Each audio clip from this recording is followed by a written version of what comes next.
मेरी नानी ने मेरी शादी एक 50 साल के आदमी से करवा दी थी और उनके 2 बच्चे थे जो कि मुझसे बहुत बड़े थे। मेरा 50 साल का शौहर मुझसे बहुत मोहब्बत करता था, लेकिन मुझे शौहर के बेटे से प्यार हो गया। लेकिन वो मुझसे नफरत करता था और मैं उसके हर काम भाग भाग कर करती थी। एक दिन घर में कोई नहीं था और मैं अपने कमरे में लेटी थी। अचानक शौहर का बेटा गया मेरे कमरे में। उसको देखकर खुशी हो गई। उसने आते साथ जो मेरे साथ किया, मेरे पैरों तले से जमीन निकल गई। उसने मेरे साथ मेरी शादी एक 50 साल के आदमी से हो गई, जबकि मैं खुद 16 साल की थी। और उस 50 साल के आदमी के बेटे ने जो कुछ मेरे साथ किया वो मैं कभी ख्वाब में भी नहीं सोचा था। मेरे माँ बाप का इंतकाल बहुत पहले हो गया था और मेरी नानी मुझे अपने घर ले आई थी। मामू मामी की आंखों में मैं हरदम खटकती रहती थी, लेकिन एक 8 साल की बच्ची को नानी कैसे अकेला छोड़ सकती थी। और इसीलिए वो मामू की हर बातें सुनने के बावजूद भी मुझे अपने साथ रख रही थी। और जब नानी को एहसास हुआ कि अब उनकी बूढ़ी हड्डियों में मेरा बोझ उठाने की ताकत नहीं रही, तो उन्होंने मुझे मामू के रहमो करम पर छोड़ने की बजाय मेरे लिए रिश्ते की तलाश शुरू कर दी थी। लेकिन एक यतीम और बेसहारा लड़की से कौन शादी करता कि जो जहेज में भी कुछ ना लाने वाली थी। इसीलिए रिश्ते वाले ने मेरे लिए ज्यादा उम्र के आदमी के रिश्ते दिखाने शुरू किए थे। शुरू में तो नानी ने ये कहकर साफ मना कर दिया था कि रानी तो अभी सिर्फ 16 साल की है, तो इतने बड़े उम्र के मर्दों में कैसी रानी शादी कर सकती है। फिर धीरे धीरे नानी को एहसास हुआ कि उनकी हालत दिन ब दिन खराब होती जा रही है और मामू मामी के रवैये में इतने सालों बाद भी मेरे लिए कोई लचक पैदा नहीं हुई। इसीलिए नानी ने एक मुश्किल फैसला लिया और एक 50 साल के आदमी से मेरा रिश्ता पक्का कर दिया था। रिश्ते वाली ने बताया कि उस आदमी की बीवी अब इस दुनिया में नहीं रही थी और इसके 2 जवान बेटे। घर में पैसा जायदाद किसी चीज की कोई कमी नहीं थी। रिश्ते वाली नानी से कह रही थी कि अपनी रानी तो शादी के बाद ऐश करेगी। नानी ने एक मुलाकात के बाद फारूक से मेरा रिश्ता तय कर दिया था। वो एक 50 साल के सरकारी मुलाजिम थे। मैंने फारूक को नहीं देखा था, बस मुझे नानी ने यही बताया था कि उनकी उम्र कुछ ज्यादा है। फारूक ने शादी में किसी भी तरह की कोई डिमांड नहीं की थी और नानी के पास भी मुझे देने के लिए कुछ नहीं था। इसीलिए मैं 4 दिन के अंदर ही खाली हाथ रुखसत होकर फारूक की दुल्हन बन गई थी। शादी की रात जब मैंने फारूक को देखा तो जैसे मेरे सारे अरमान मिट्टी में मिल गए थे। फारूक के सर पर तो बाल भी ना होने के बराबर थे, जबकि मैं 16 साल की हसीन लड़की थी, एक ऐसी लड़की जो अपनी किस्मत से हार गई थी और फारूक जैसे उधेड़ उम्र मर्द की बीवी बन गई थी। मैं अपनी बेबसी पर आंसू बहाने के सिवाय और कुछ नहीं कर सकती थी। फारूक ने तो मुझे देखते ही ऐसे मोहब्बत का इजहार किया था जैसे मैं उनकी जिंदगी में आने वाली पहली औरत हूँ। शादी की पहली रात ही फारूक ने मुझे इस घर में रहने के कुछ तरीके बता दिए। फारूक ने बताया कि उनके दोनों बेटे इस शादी पर राजी नहीं थे, इसलिए मैं उनसे फासला रखूं। मुझे मेरे घर जाने की भी आजादी नहीं थी और फारूक ने ये जता दिया था कि जब वो चाहेंगे तभी मुझे नानी से मिलाने के लिए ले जाएंगे। मैं ना ही घर से बाहर निकल सकती थी और ना ही अपनी मर्जी से किसी से बात कर सकती थी। मैं इतनी सारी पाबंदियां और उसूल सुनकर घबरा गई थी। मैं तो अभी सही तरह अपनी जिंदगी को जी भी नहीं सकी थी और फारूक ने मुझे इतनी जंजीरों में जकड़ दिया था। मैं शादी से पहले हमेशा यही सोचती थी कि शादी के बाद मामू मामी से मेरी जान छूट जाएगी और जिस किसी से भी मेरी शादी होगी तो वो मुझे एक पुरसुकून जिंदगी देगा। दूसरों की तरह मैं अपनी मर्जी की मालिक हो जाऊंगी और वो सब करूंगी जो बचपन से सिर्फ सोचती ही आई थी। लेकिन मेरे सारे सपने ख्वाब में मिल गए थे। शादी की अगली सुबह जब फारूक के दोनों बेटे डाइनिंग टेबल पर नाश्ते के लिए आए तो मुझे बैठा देखकर चौंक उठे और जब उनके बाप ने मेरा तारुफ करवाया कि मैं इनकी नई माँ हूँ तो उन दोनों के चेहरों के रंग बदल गए थे और वो अपने बाप को नफरत की निगाह से देख रहे थे। फारूक के दोनों ही बेटे बहुत खूबसूरत थे, लेकिन उनका बड़ा बेटा रमीज तो पहली ही नजर में मेरे दिल में उतर गया था। मैंने आज तक इतना खूबसूरत नौजवान नहीं देखा था। वो उम्र में मुझसे 3-4 साल बड़ा था, लेकिन उसका लंबा चौड़ा कद और कसरती बदन देखकर मैं हैरान रह गई थी। फारूक तो मामूली शक्ल और सूरत के थे, न जाने उनके बेटे किस पर गए थे। रमीज गुस्से में अपने बाप से कह रहा था कि आप कैसे किसी दूसरी औरत को हमारी माँ की जगह पर लाकर बिठा सकते हैं।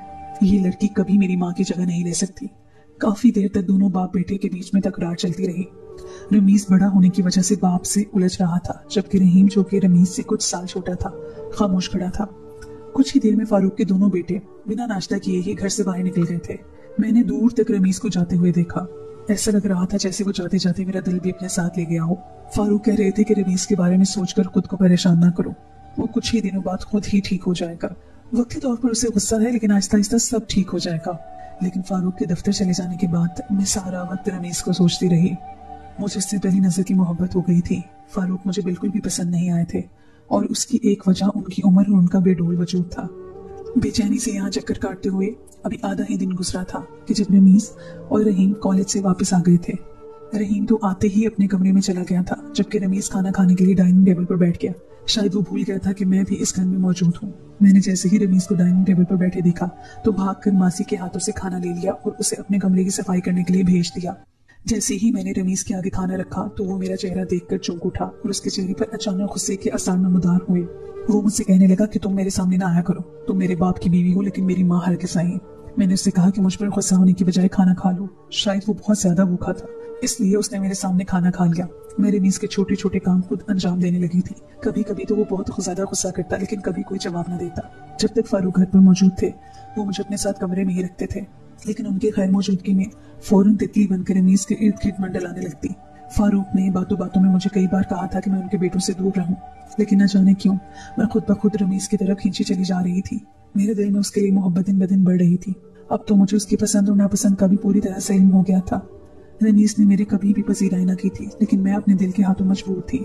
मैं बचपन से ही मोहब्बतों के लिए तरसी थी।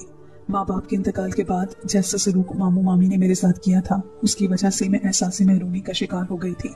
जब मैं हर किसी को अपनी जिंदगी में खुश और मुतमईन देखती थी तो मेरे अंदर एक अलाव सा दब जाता था।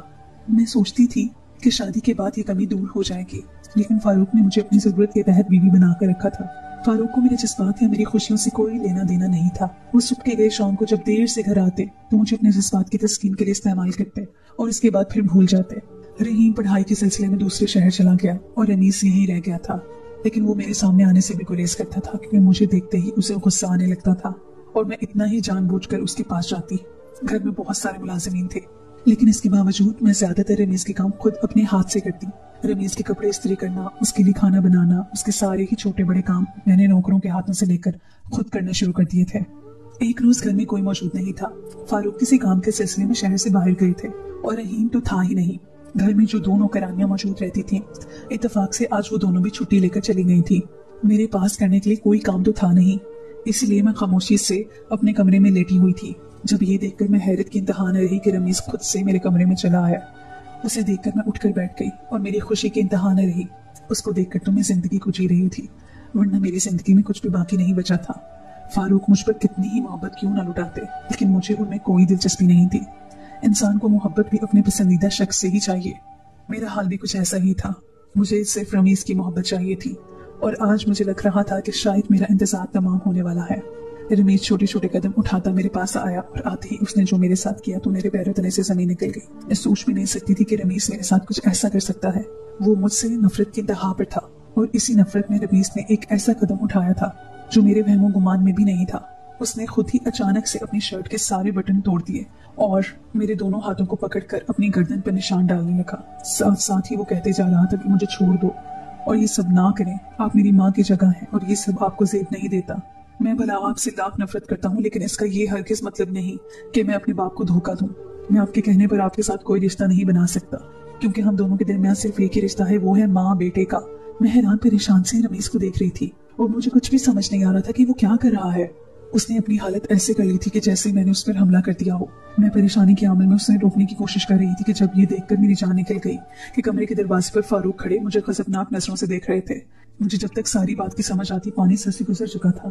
फारूक शायद दूसरे शहर नहीं गए थे और घर वापस लौट आए थे। मैं इस बात से नावाकिफ थी, लेकिन रमीज ये बात अच्छी तरह से जानता था और उसने इस बात का पूरी तरह से फायदा उठाया था। रमीज को इल्म था कि मैं उसके लिए कुछ जज्बात रखती हूँ और इसीलिए वो मेरे कमरे में चला आया। उसे मालूम था कि मैं हरगिज़ भी उसके आने पर कोई हंगामा नहीं करूंगी। वो जो चाहता था मैं पूरी तरह कामयाब हो चुका था। फारूक ने कमरे में आते ही मेरे चेहरे पर इतनी जोरदार तमाशा मारा था कि मैं बेड पर ऊंधे मुंह गिर पड़ी थी। फारूक ने मुझे अपनी लातों पर रख लिया था। रमीज उन्हें रोकने की पूरी कोशिश कर रहा था, लेकिन फारूक के सर पर तो जुनून सवार था। रमीज अपने बाप से कह रहा था कि जाने दीजिए, छोटी मामा से गलती हो गई है।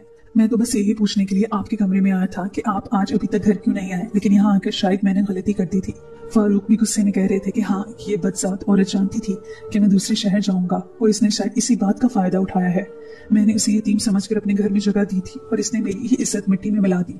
फारूक मेरी एक भी बात सुनने को तैयार नहीं थे। जब उनका गुस्सा कुछ कम हुआ तो रमीज उन्हें हाथ पकड़कर कमरे से बाहर ले गया और उसने मुझे फारूक से कोई बात ना करने दी। फारूक जाते जाते मुझे कह गए थे कि फौरन अपना सामान बांध लो और यहाँ से अभी इसी वक्त दफा हो जाओ। जाते जाते वो तलाक के 3 बोल भी मेरे मुंह पर मार गए थे और मैं सकते के आलम में अपनी जगह खड़ी रह गई थी। रमीज ने तो मेरे साथ वो किया था कि मैं आईना देखने के भी काबिल नहीं रही थी। चेहरे से खूबसूरत नजर आने वाला रमीज अंदर से इतना बदसूरत हो सकता है, ये मैं मर कर भी नहीं सोच सकती थी। उसने तो अपनी नफरत में मुझे जलाकर भस्म कर दिया था और अब मेरे पास सर छुपाने को भी कोई जगह बाकी ना रही थी। मैं फारूक को किसी भी तरह अपनी सच्चाई बताना चाहती थी, लेकिन रमीज किसी दीवार की तरह हमारे बीच हायल था। मैं रोती पीटती अपना सामान लेकर वापस मामू के घर चली गई थी। रात के अंधेरे में मुझे सामान के साथ अपने दरवाजे पर देखकर तो मेरी बूढ़ी नानी की जान ही निकल आई थी। और जब मैंने नानी को सारी बात बताई तो वो इस बात को बर्दाश्त न कर सकी और उन्हें सदमे से दिल का दौरा पड़ गया।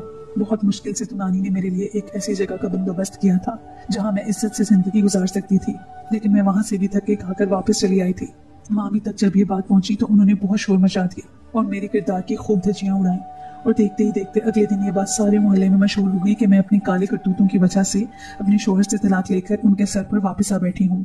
नानी 2 दिन तक सरकारी अस्पताल में पड़ी रही। मैं इद्दत में होने के बावजूद भी नानी के साथ अस्पताल में थी, लेकिन मामू मामी ने पलटकर हमारी तरफ न देखा। उतना नानी को भी कसूरवार मानते थे। मामी कहती थी कि अगर नानी ने मेरी जिम्मेदारी अपने सर नहीं ली होती तो आज उन्हें मेरी वजह से बदनामी का सामना न करना पड़ता।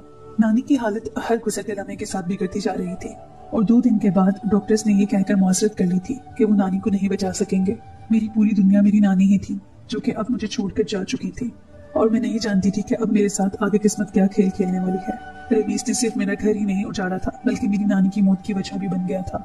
नानी को सुपुर्दे खाक कर दिया गया था, लेकिन मेरी मामी ने इसका इल्जाम भी मेरे हिस्से में डाला था कि मैंने अपनी नहुसत से अपने माँ बाप के साथ साथ अपना घर और अपनी नानी को भी खा लिया है। मामी ने मुझे बिल्कुल नौकरानियों की जगह दी थी। मैं सारा दिन घर के काम काज करती और इसके बाद मुझे खाने के लिए एक वक्त की रोटी मिलती थी।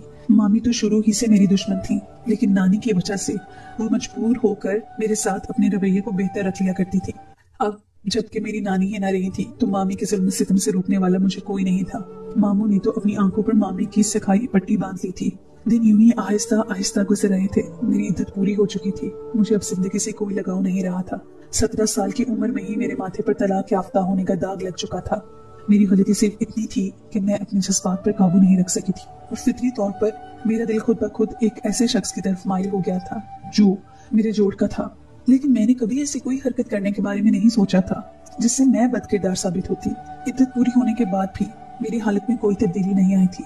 मैं सारा दिन खामोशी से घर के काम काज में मसरूफ रहती। एक यतीम और बेसहारा लड़की के साथ इस माशरे में क्या सलूक होता है वो मैं अच्छे से जान गई थी। मामू मामी दोनों ही अपने बेटे के पास अमेरिका जाने वाले थे। कुछ सालों के पहले मामू के बेटे ने एक अमेरिकी लड़की से शादी कर ली थी और इसके बाद वो लौटकर पाकिस्तान नहीं आया था। मामू मामी उससे मिलने जाना चाहते थे, लेकिन मेरी मौजूदगी ने उनके इस सफर में रुकावट पैदा कर दी थी और मामी ने इसका हल ये निकाला था कि वो जल्द से जल्द मेरी शादी करवा दें। मामी ने ना ही मेरी हालत की परवाह की थी और ना ही उन्हें मेरे जज्बात से कोई लेना देना था। उन्हें बस अपने बेटे के पास जाने के लिए मेरी शादी करवानी थी।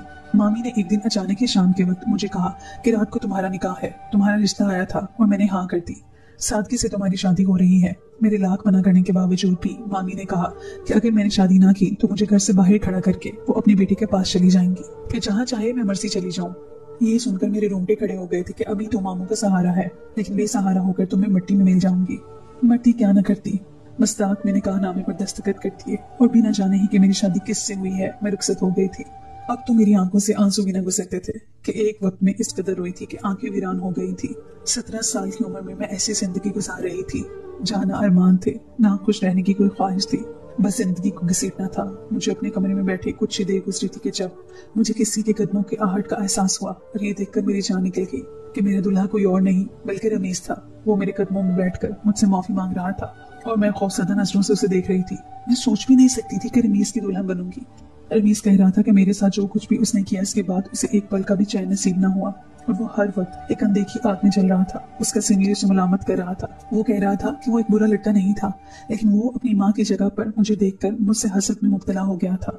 वो हाथ जोड़कर मेरे सामने बैठा कहने लगा कि जब उसे मालूम हुआ कि मेरी नानी का सदमे से इंतकाल हो गया है, उस दिन के बाद से तो वो जैसे कांटों पर